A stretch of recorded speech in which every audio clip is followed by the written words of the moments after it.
বাংলাদেশের জন্য এক ঐতিহাসিক মুহূর্ত।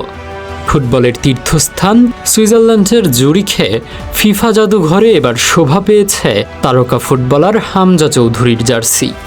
ফুটবল বিশ্বের কিংবদন্তিদের পাশাপাশি এখন বাঙালির গর্বের স্থান।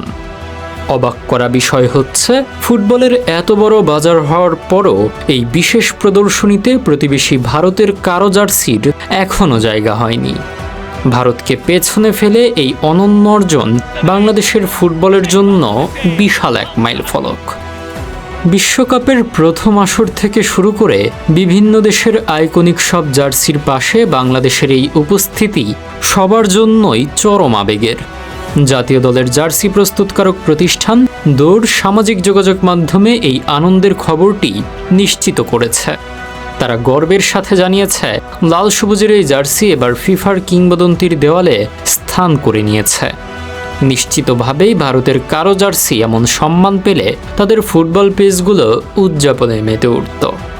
কিন্তু শেষ পর্যন্ত বিশ্ব ফুটবলের সর্বোচ্চ মঞ্চের এই দেওয়ালে জায়গা ছিনিয়ে নিল বাংলাদেশি কিংবদন্তিদের সারিতে হামজা চৌধুরী ও বাংলাদেশের নাম।